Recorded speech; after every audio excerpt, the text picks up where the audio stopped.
Hello there, Flameborn, and welcome back to another video in Enshrouded. Today, I've built another Hobbit hole. This time, it's for the Blacksmith. So this time I used the reinforced brick material, which is quite cool, with like the little beams in there, and I used this tarred roof again to create like a little entrance for it, as well as some details above the windows, which I quite like for the Hobbit hole.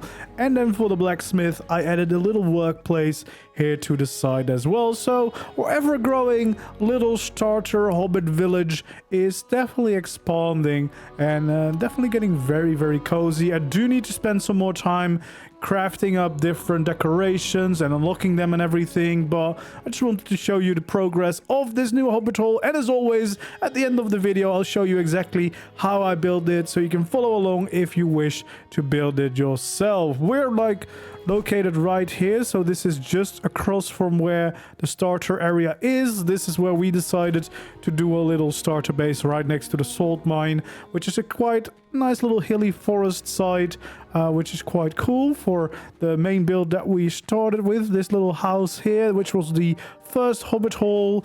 Then I made the little hunter's cabin over here, and now we have the blacksmith cabin as well as his little work area. And the interesting idea behind this is that besides, you know, making different homes for each of these NPCs, we actually are going to be connecting them. So for now, this is all still definitely a work in progress, of course, but from the blacksmith hole we get to our little hall of shame, but then we get to the farmer's hole, Hobbit hole here, and that still definitely needs some decoration. As you can see, quite empty, especially on this side, but yeah, we have a little village starting to form, and basically around the entire hole we're gonna make Hobbit holes everywhere and kind of interconnecting them between all these things. So yeah, the blacksmith one, I quite like the way that turned out, especially with this little workplace next to it. So again, using these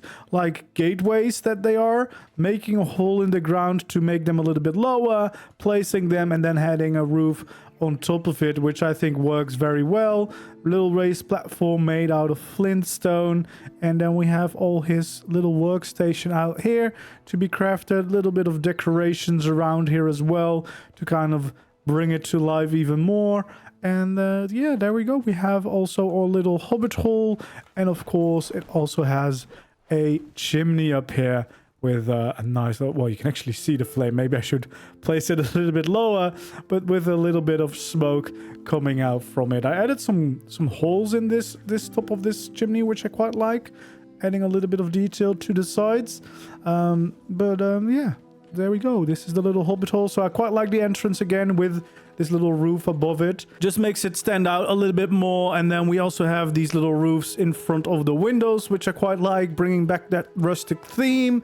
And yeah, just the really cool materials. I also really like the textures of this brick. Definitely looks really cool. And combining that with these other textures is quite nice. He's got quite a fancy bed here with a little bedside table, his bath, and a little place to wash his hands and stuff. And we have some of the fossil displays that I've managed to craft finally. So he's got a bigger one over here as well to display some cool fossils, which definitely make this Hobbit hole feel quite cozy. Then he's got a little dining table here, and also a place to relax in front of his fireplace, which is a little bit more of the fancy one, crafted at the carpenter. But yeah, it's nice and cozy inside, as a Hobbit hole should be. Got some armor on display because he is the blacksmith after all, and we also have some weapons and shield here on display. Might add some more in the hallway. Definitely still empty, but of course we still have much work to do if we start connecting the different Hobbit holes. But yeah, I do like the way this one turned out. A little bit of overgrown, of course, and the flower soil as the little hillside, which is always a nice touch. And then yeah, really brings to life with his work area. I've also placed him down over here, which still works because he still has a roof. His bed is inside. He can walk around a little bit. I've also placed the farmer and the hunter. They can also roam around. So that really brings a lot of life to the place. I mean, look at this. They're already waving, approaching me, which is really, really cool. I kind of like that they added that feature because it adds a lot of life to the place, and it really feels like there's an actual point to building different homes because they're moving back and forth between them, which is really cool. And then, of course, we have the goats here as well, which add a little bit more life to the village. The farmlands are currently still empty, but I'm sure they'll be filled with flack and whatever before we know it. And yeah, a little village is starting to form, which is quite cool. I'm very happy with. So yeah, definitely turning out to be a nice little starter base. Of course, I would love to use some different materials, fancier materials, but we are not that far in the playthrough yet, so we're doing everything we can with the basic things that we have so far. But I think this proves that you can already quite early on build some really cool things, and of course we'll be able to improve them or change them up later on, but we'll see. We might not live here forever. It's also a very early base. We might at some point decide to move to a cooler place later in the game, but for now this is home. And that means comfort because it is a hobbit hole. And speaking of hobbit holes, let's jump into the how to build this blacksmith hobbit hole.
And there we go. That is how to build this little hobbit hole. Hopefully you enjoyed this again. If you did, of course, don't forget to leave a like, subscribe to the channel if you haven't already, and I hope to see you again in the next video or stream. For now, goodbye.